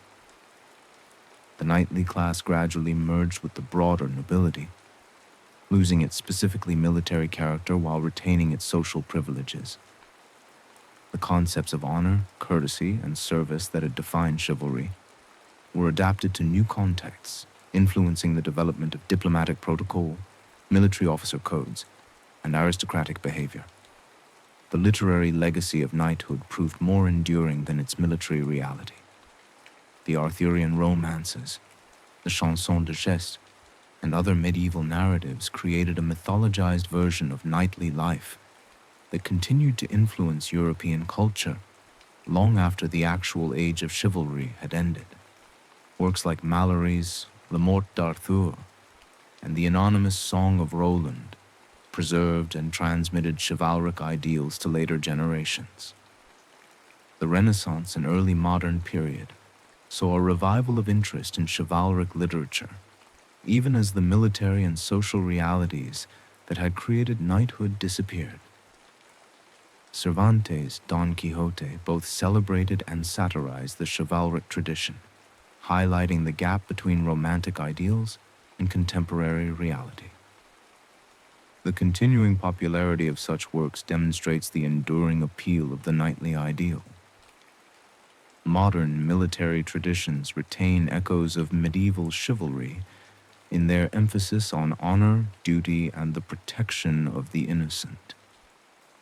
Military academies still teach the importance of personal integrity and selfless service, values that would be recognizable to a medieval knight.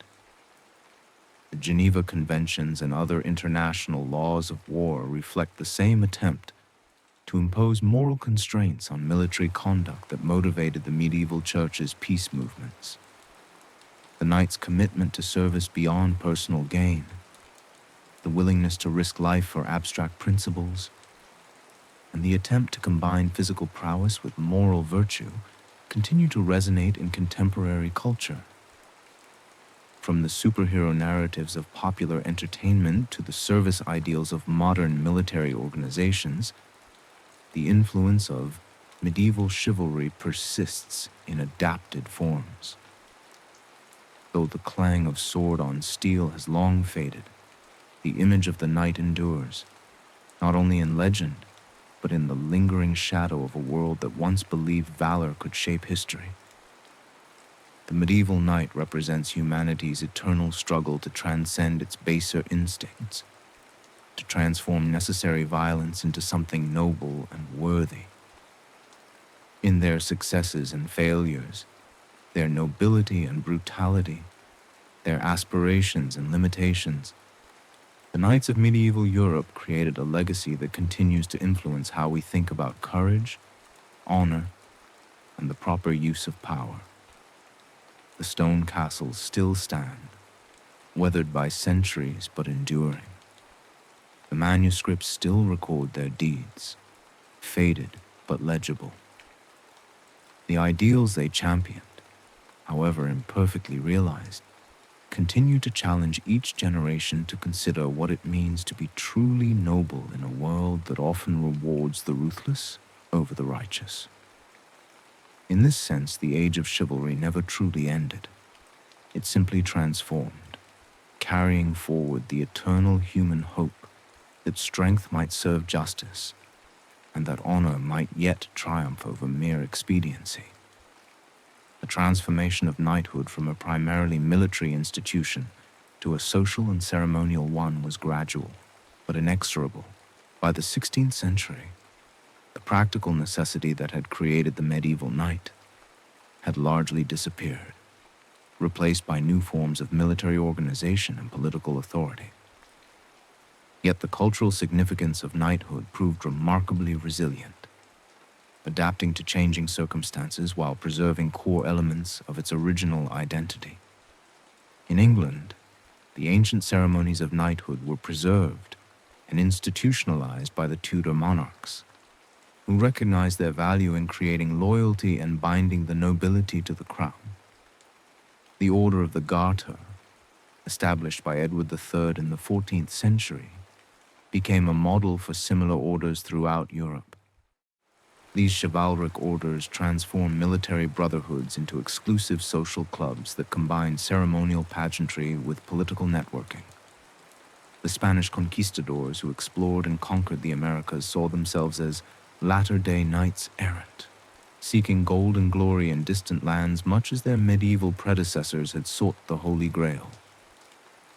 Hernán Cortés deliberately modeled his campaigns on the chivalric romances he had read in his youth, viewing his conquest of the Aztec Empire as a knightly quest.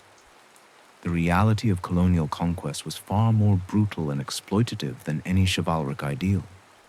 Yet the conquistadors' self-perception as Christian knights gave their actions a legitimacy that purely mercenary motives could not provide.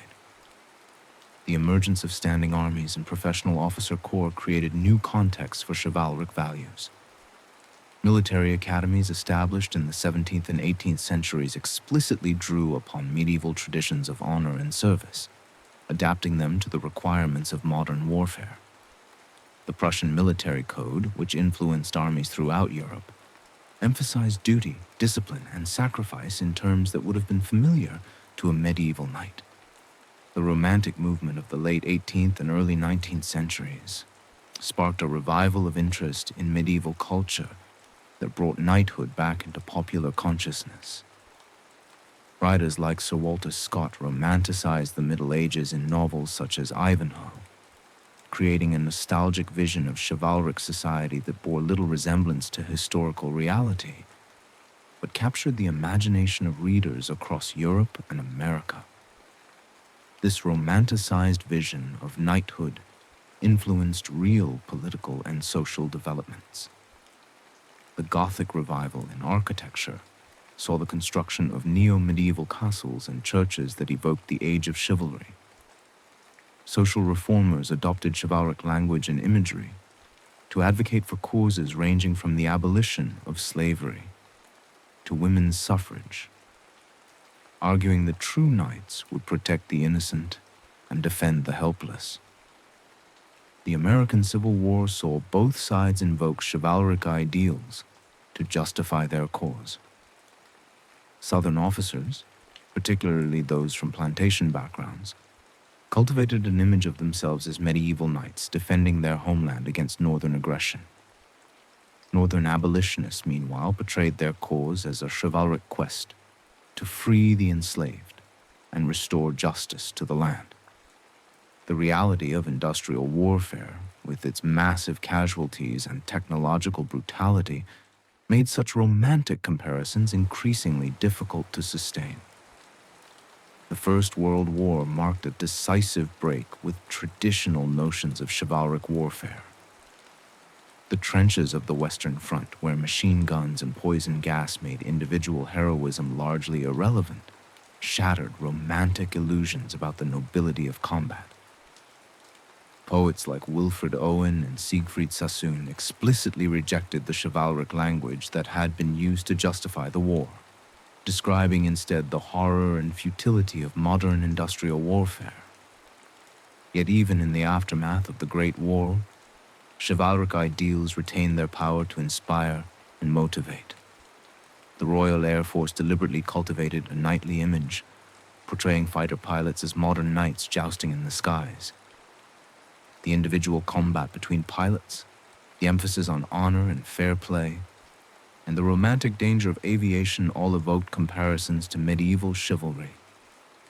This romanticization of aerial warfare would reach its peak during the Battle of Britain, when RAF pilots were celebrated as the knights who saved civilization from barbarism.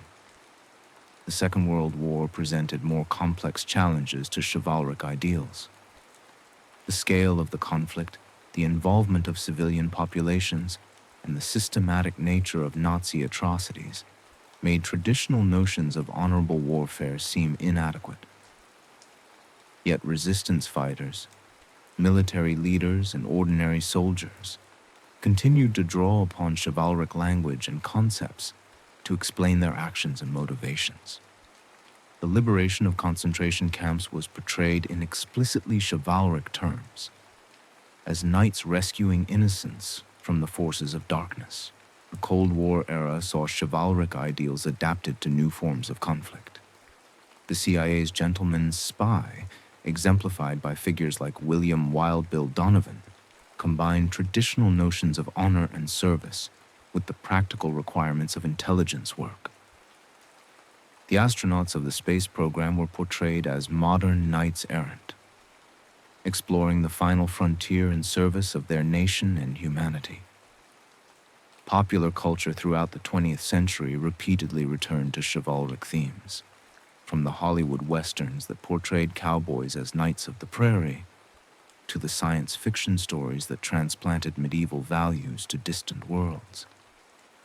The enduring popularity of Arthurian legends in film, literature, and television demonstrates the continued relevance of chivalric ideals in contemporary society. The feminist movement of the 1960s and 1970s challenged traditional chivalric concepts, particularly the notion that women needed male protection. Critics argued that chivalry was a form of benevolent sexism that limited women's autonomy while appearing to honor them. The debate over chivalry revealed deeper tensions about gender roles and the nature of honor in modern society. Military organizations have struggled to adapt chivalric concepts to contemporary warfare. The rules of engagement that govern modern military operations reflect many of the same principles that motivated medieval codes of chivalry. The protection of non-combatants, the humane treatment of prisoners, and the limitation of violence to legitimate military targets. International humanitarian law, codified in the Geneva Conventions and their protocols, represents a modern attempt to impose moral constraints on warfare that parallels the Church's efforts to regulate knightly conduct. The concept of the warrior diplomat, exemplified by figures like Colin Powell and James Mattis, combines military expertise with political sophistication in ways that echo the medieval knight's dual role as warrior and courtier. These modern military leaders are expected to be not only tactically proficient, but also culturally sophisticated, capable of operating effectively in complex political environments. Private military contractors and special operations forces occupy a unique position in contemporary warfare that bears some resemblance to medieval knighthood. These elite units operate with considerable autonomy, are bound by professional codes of conduct, and often develop strong esprit de corps based on shared values and experiences. Their emphasis on honor, loyalty, and professional excellence echoes many of the values that define medieval chivalry. The emergence of cyber warfare has created new contexts for discussions of honor and proper conduct in conflict. The anonymity of digital combat, the difficulty of distinguishing between combatants and civilians in cyberspace, and the potential for widespread collateral damage from cyber attacks have prompted calls for new codes of conduct that draw upon traditional concepts of proportionality and discrimination. Modern terrorism and asymmetric warfare have challenged traditional notions of chivalric combat. The deliberate targeting of civilians, the use of human shields, and the rejection of established rules of war by terrorist organizations have forced military professionals to reconsider how chivalric values apply in contemporary conflicts. The tension between effective counterterrorism and adherence to moral principles continues to shape military doctrine and public policy. The volunteer military forces that most Western nations now maintain represent a departure from the citizen-soldier model that replaced feudal levies. Yet they share certain characteristics with medieval knighthood. Professional soldiers choose their career path, undergo extensive training, and develop strong institutional loyalties that transcend individual interests. Military academies continue to emphasize honor, duty, and service in terms that would be familiar to medieval knights. The concept of humanitarian intervention, which justifies military action to protect civilian populations from genocide or other atrocities, represents a modern application of chivalric principles.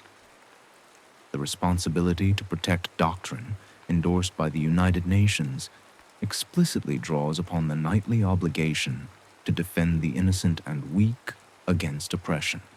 Corporate culture has also adopted chivalric language and concepts, particularly in discussions of business ethics and leadership. The idea of the servant leader who puts the needs of subordinates and customers before personal gain echoes medieval ideals of noblesse oblige. Executive codes of conduct often emphasize integrity, loyalty, and service to the common good in terms that would not be out of place in a medieval treatise on chivalry. Sports, particularly contact sports like football and hockey, continue to valorize many of the physical and moral qualities associated with medieval knighthood. The emphasis on courage, teamwork, and fair play, combined with the ritualized nature of athletic competition, creates parallels to medieval tournaments. The concept of sportsmanship itself derives from chivalric ideals about proper conduct in competition. The superhero genre that dominates contemporary popular culture represents perhaps the most direct descendant of medieval chivalric literature. Characters like Superman, Batman, and Wonder Woman embody many of the same values that define the ideal knight: the protection of the innocent, the pursuit of justice, and the willingness to sacrifice personal interests for the greater good. The moral complexity of modern superhero narratives reflects the same tensions between idealism and pragmatism that characterize medieval discussions of chivalry. The digital age has created new forms of chivalric behavior and new challenges to traditional honor codes. Online gaming communities have developed elaborate rules of conduct that govern fair play and respectful interaction. While cyberbullying and trolling represent violations of digital chivalry, the anonymity of online interaction can either liberate people to act on their highest ideals or enable them to indulge their worst impulses without consequences. Environmental activism has adopted chivalric language to frame the protection of nature as a noble quest. Climate change activists portray themselves as knights defending the earth against corporate dragons, while conservationists see themselves as guardians of the natural world. This environmental chivalry combines traditional notions of protection and service with contemporary concerns about sustainability and stewardship. The The military-industrial complex that President Eisenhower warned against represents a challenge to traditional chivalric values, as it can create incentives for conflict that serve economic rather than moral purposes. The privatization of warfare and the development of autonomous weapon systems raise questions about whether technological advancement is compatible with the human values that chivalry sought to preserve.